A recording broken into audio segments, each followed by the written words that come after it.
Okay चलें जी, आगे बढ़ें। ठीक है, हमारे साथ हैं अली हमजा। हम्म। जी अस्सलाम वालेकुम, आवाज़ आ रही? वालेकुम अस्सलाम जी भाई। हजरत, फिरका वाराना सवाल कर सकते हैं? पहले तो ये बता दें। नहीं, बिल्कुल भी नहीं कर सकते। अरे, फिरका वाराना सवाल का क्या मतलब है? मेरा ये मकसद सवाल ये से है। फिर आपका तारुफ लेना ये पड़ेगा। इसको मैं रिफ्रेश करता हूँ। अली हमजा भाई, इसको रिफ्रेश करता हूँ। हजरत, क्या मैं निहायत वाहियात और फजूल सवाल कर सकता हूँ? मैं क्या हजरत कहूँगा? ऐसा तो नहीं नहीं है। कर सकते। अच्छा अच्छा, चले मैं सवाल करता हूँ, उसके बाद आप जज करिए। सवाल ये कि कुरान पाक में अल्लाह ताला फरमाते हैं उदखुलू फिस्सिल्मी काफा। जी जी सही है, जी अगर दीन में दाखिल होना है तो पूरे दाखिल हो।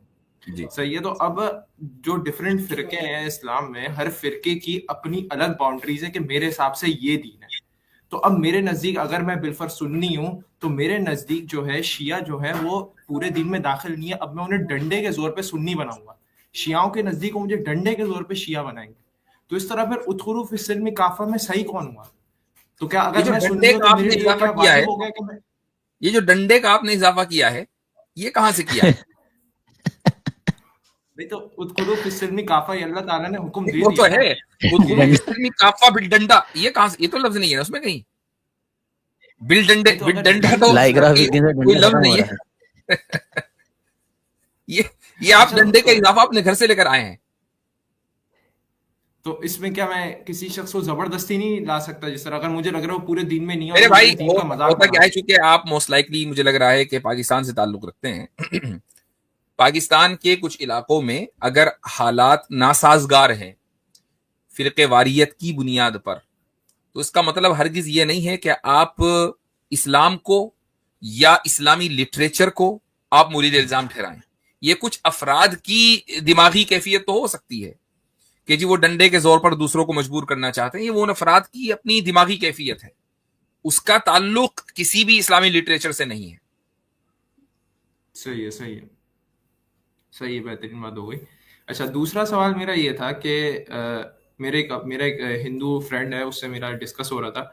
तो उसने बोला, यार कुरान पाक में तुम्हारा अल्लाह फरमाता है कि ला इकराह फिद दीन, दीन में कोई जबरदस्ती नहीं है कबूल करने के एतबार से। सही है, एक बंदे ने कबूल कर लिया, अब उसे दीन समझ नहीं आ रहा है, वो छोड़ना चाहता है।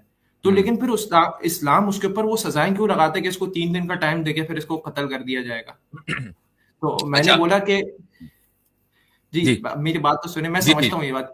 मैंने बोला कि वरना सोसाइटी के अंदर हर कोई जो है हमारे इस्लाम को खेल में लेने लग जाएगा, गोला गंडा बन जाएगा इस्लाम का।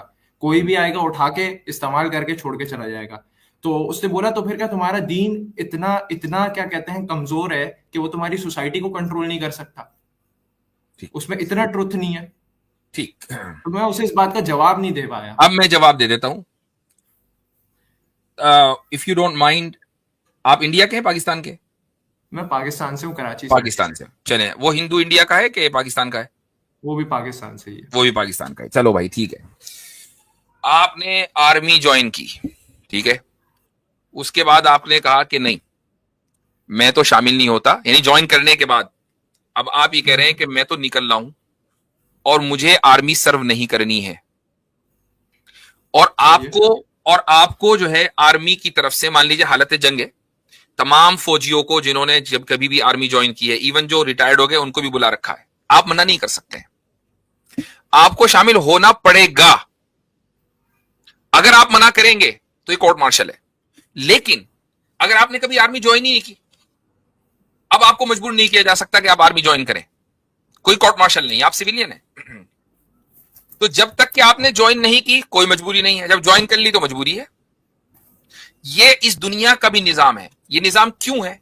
इसलिए कि अगर हर फौजी को इख्तियार दे दिया जाए, भाई तू आ, तू ट्रेनिंग ले, पूरा हमारी तरफ से सहूलत ले, और उसके बाद जब जी चाहे उड़ के चले जाए, और जब हम बुलाएं तो ना आए, तो वो मुल्क कोलैप्स कर जाएगा, वो निजाम खत्म हो जाएगा।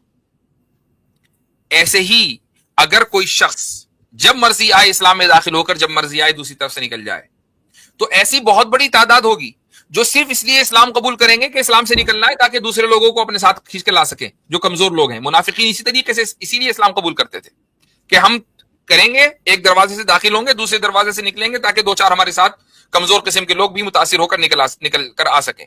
उससे क्या होता है कि निजाम कोलैप्स होता है। यहां मसला ट्रूथ का नहीं है, यहां मसला निजाम का है। ट्रूथ तो अपनी जगह रहेगा।